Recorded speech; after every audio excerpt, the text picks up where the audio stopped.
I'm Mrs. Eastfeld, and welcome to the art room. Today we're going to be talking all about watercolor. But before we get started, let's go through our supply list. First of all, make sure you're sitting at a table.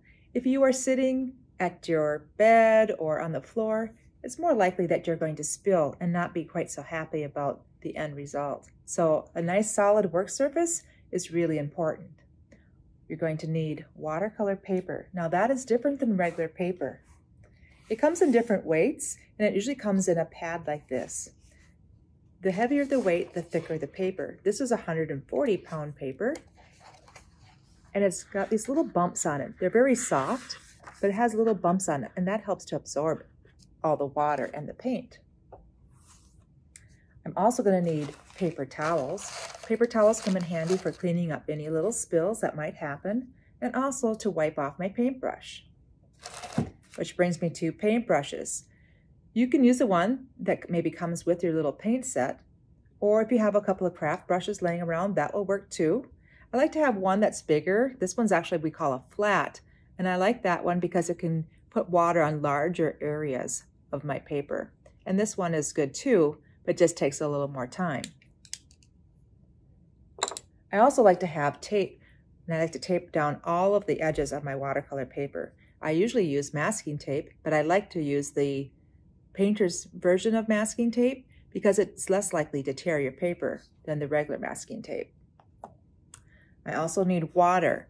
I have 2 water cups sitting here, one with clean water and one with water that I've been rinsing my brush out in.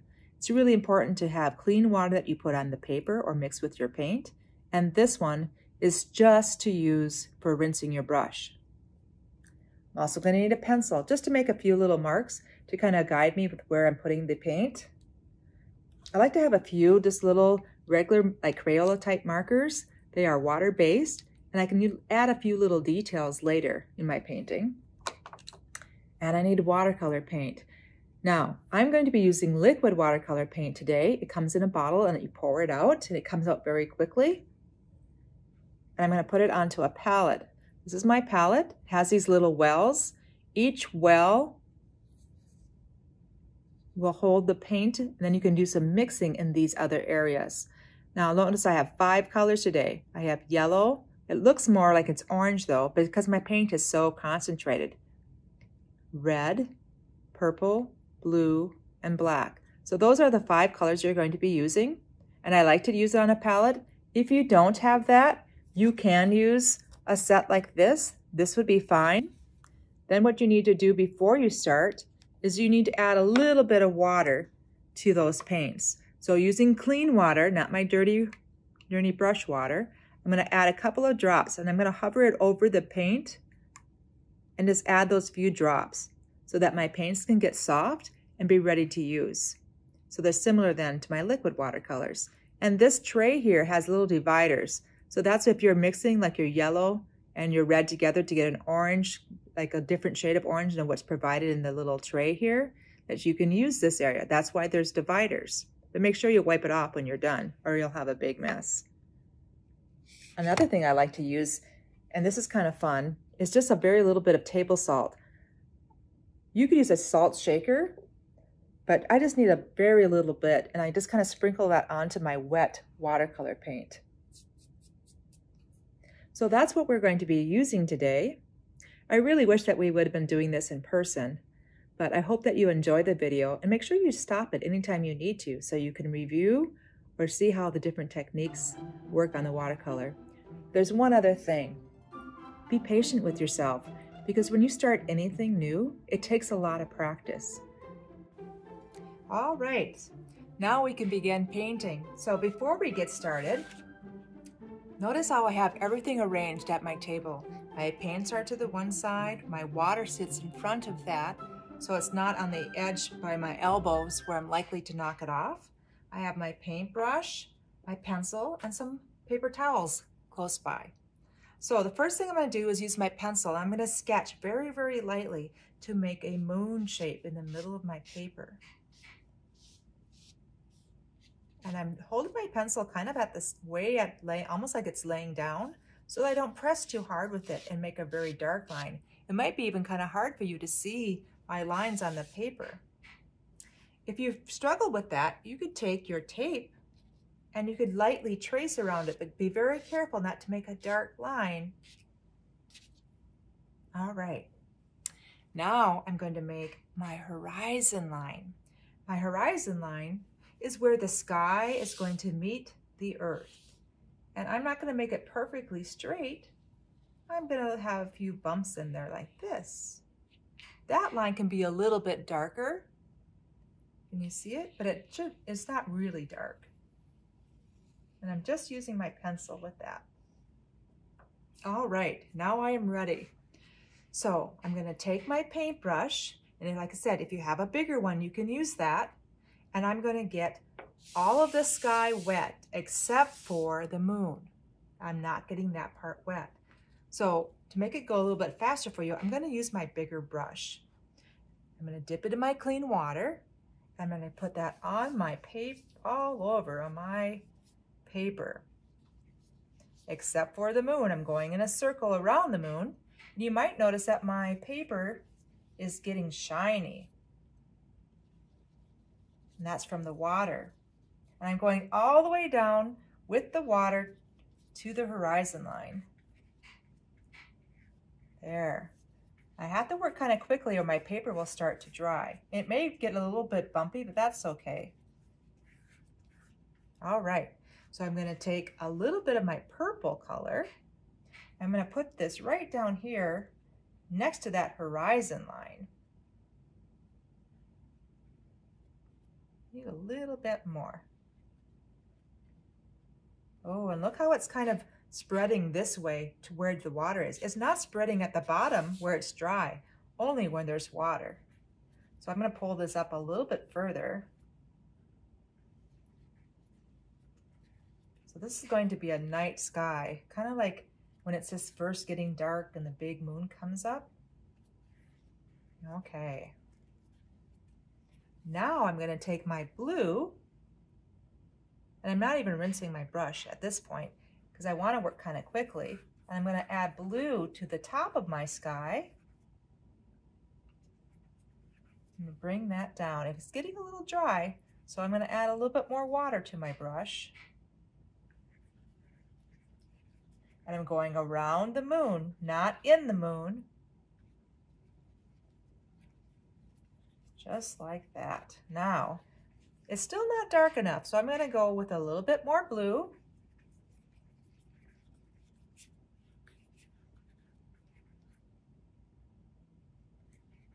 Well, there's some more blue. And I'm going to bring that all the way down and into my purple too. Right on top of it. It still will see some purple, but it won't be as purple as it first was. Or it was more almost lavender before. Now I'm going to make my blue darker because I want it to feel like a night sky. So I have a little bit of black paint. I'm going to dip it into the black, and then I'm going to mix that at the top with my blue. Again, I'm not even washing my brush at this point because I want to work quickly so that my paint doesn't dry on the paper. I want it to stay wet. So I can always add just a little bit more water to my paper if I think it's starting to dry too fast. And I'm going to dip it just a little bit more in the black and a little bit more in the blue to see that all come around like that. Oh, I like that. That's going good for my night sky. So now I'm going to rinse my brush. So this is going to be the dirty water. See how it on the paper towel? Okay. And then I'm going to get a little bit of salt, and I'm going to use just a little tiny bit. Oh, that's too much. Okay. But I'm going to take it and put it between my fingers, and I'm going to use my thumb and my index finger, or my pointer finger, and I'm going to just sprinkle this around onto the blue and purple and black paint. Okay. Just like that. I'm just going to let it sit. I'm not going to do anything else with that part. All right, I have too much salt, so I'm just going to put that on my paper towel. All right, next, I'm going to paint my moon. Now, I'm going to use my smaller brush now, and I'm going to take that, dip it into my clean water, not my dirty water, And I'm going to put water all over this circle area where I want my moon to go. Okay, I'm going to dip it a little bit into the yellow. Ooh, look at that bright yellow. That's maybe too bright. I would like it a little bit darker. So I'm going to take some of my red and my yellow and mix it together. I like to mix colors. I hope you do too. And that's kind of bright too. So I'm going to wipe some of my paint on my paper towel, rinse out my brush, and now I'm adding just a little bit of clean water to that to get it to be more orange. There we go. Maybe a little bit more yellow until I get it right where I want it to be. And if you want to make a few craters on your moon, sometimes if you take just a tiny bit of blue or purple and just a few little spots here and there, but be careful because it will get too much really quick. Maybe even a little bit more red for a big full moon. There. Now I'm getting my moon. It has a glow, but it seems like the glow's a little too white. So I'm going to rinse my brush again. And I'm just going to bring that water around those edges and just kind of go over that. So it kind of comes out to the edge there by my blue to make kind of a haze in the sky. And I could even add just a little bit more blue closer to get rid of the white if I don't want that to show. Okay, there. Oh, what's happening? What is the salt doing? Look at that. That's kind of interesting. Now I'm going to do the ground. So I'm taking my black, because this is night, so you don't really see a lot of like the ground, the grass, or the rocks and different things. And I'm just going to paint this. I'm not putting any water down first. I'm just putting paint in here. I'm just going to paint this right through here.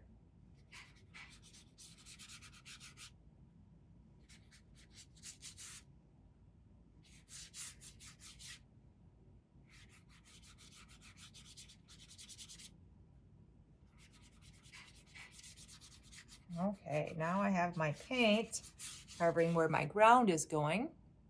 Next, I'm going to make some trees. And I'm going to start by just making a long black line. I'm going to do several of those. Oh, this one's going to go right into my moon. This one's going to be over here. I think I do need one here, maybe a really tall one.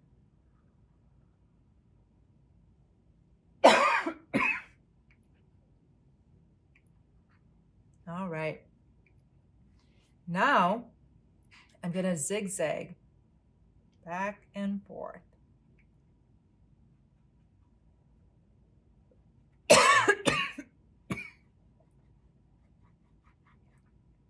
You can use purple and black.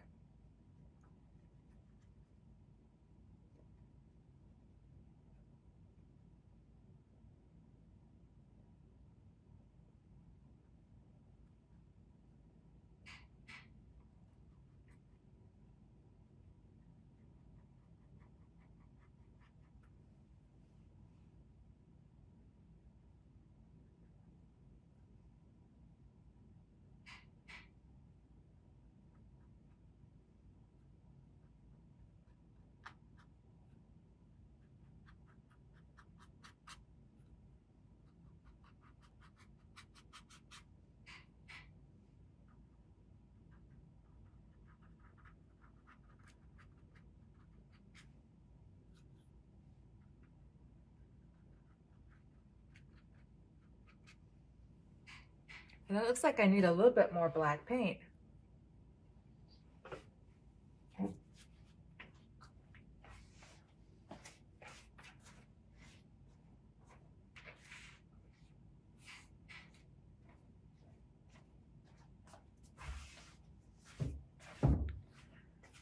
I have my black paint. And I'm just going to go over that again, just a little bit to make it a little bit darker. Oh, I like how it looks like it's snowing in my picture. It's just starting to snow. Or maybe those are stars. I'll let you decide.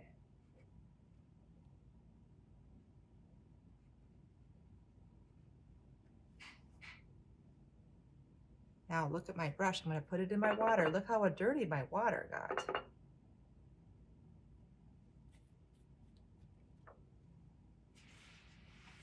Okay, next I'm going to use my markers. Here are my markers. And I can just do a few little details. Make smaller little branches coming out, like a pine tree would have.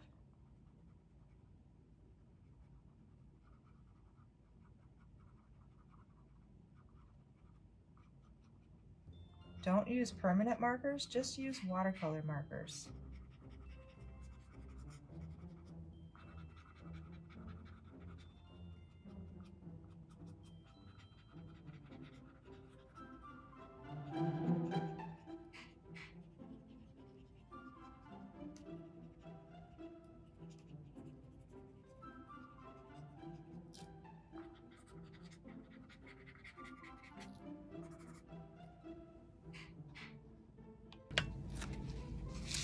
Well, I hope you enjoyed painting your watercolor.